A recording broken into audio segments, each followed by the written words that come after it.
செய்தி வாசகம். இயேசு கிறிஸ்துவின் தலைமுறை அட்டவணை. மத்தேயு எழுதிய தூய நற்செய்தியிலிருந்து வாசகம். அதிகாரம் 1, இறைவசனங்கள் 1 முதல் 17. தாவீதின் மகனும் ஆபிரகாமின் மகனுமான இயேசு கிறிஸ்துவின் மூதாதையர் பட்டியல்.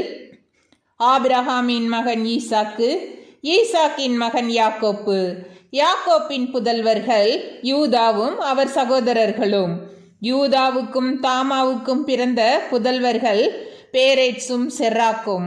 பேரேட்ஸின் மகன் எட்சரோன், எட்சரோனின் மகன் இராம், ராமின் மகன் அமினதாபு, அமினதாபுவின் மகன் நகசோன், நகசோனின் மகன் சல்மோன், சல்மோனுக்கும் ராகாபுக்கும் பிறந்த மகன் போவாசு, போவாசுக்கும் ரூத்துக்கும் பிறந்த மகன் ஓபேது, ஓபேதுவின் மகன் ஈசாய், ஈசாயின் மகன் தாவீது அரசர், தாவீதுக்கு உரியாவின் மனைவியிடம் பிறந்த மகன் சாலமோன், சாலமோனின் மகன் ரெகபயாம், ரெகபயாவின் மகன் அபியாம், அபியாமின் மகன் ஆசா, ஆசாவின் மகன் யோசபாத்து, யோசபாத்தின் மகன் யோராம், யோராமின் மகன் உசியா, உசியாவின் மகன் யோத்தாம், யோத்தாமின் மகன் ஆகாசு, ஆகாசின் மகன் எசேக்கியா, எசேக்கியாவின் மகன் மனசே, மனசாவின் மகன் ஆமோன்,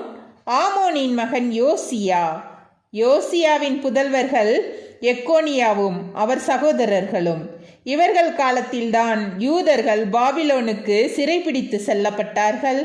பாபிலோனுக்கு சிறைப்பிடித்து செல்லப்பட்ட பின்பு எக்கோனியாவுக்கு பிறந்த மகன் செயல்தியேல், செயல்தியேலின் மகன் செருபாபேல், செருபாபேலின் மகன் அபியூது, அபியூதுவின் மகன் எலியாக்கிம், எலியாக்கிமின் மகன் அசோர், அசோரின் மகன் சாதோக்கு, சாதோக்கின் மகன் ஆக்கிம், ஆக்கிமின் மகன் எலியூது, எலியூதின் மகன் எலையாசர், எலையாசரின் மகன் மாத்தான், மாத்தானின் மகன் யாக்கோப்பு, யாக்கோப்பின் மகன் மரியாவின் கணவர் யோசேப்பு, மரியாவிடம் பிறந்தவரே கிறிஸ்து என்னும் இயேசு. ஆக மொத்தம் ஆபிரகாம் முதல் தாவீது வரை தலைமுறைகள் 14. தாவீது முதல் பாபிலோனுக்கு சிறைப்பிடித்து செல்லப்பட்டவர்கள் வரை தலைமுறைகள் 14. பாபிலோனுக்கு சிறைப்பிடித்து செல்லப்பட்டவர்கள் முதல் கிறிஸ்து வரை தலைமுறைகள் 14. ஆண்டவரின் அருள் வாக்கு. கிறிஸ்துவே உமக்கு புகழ்.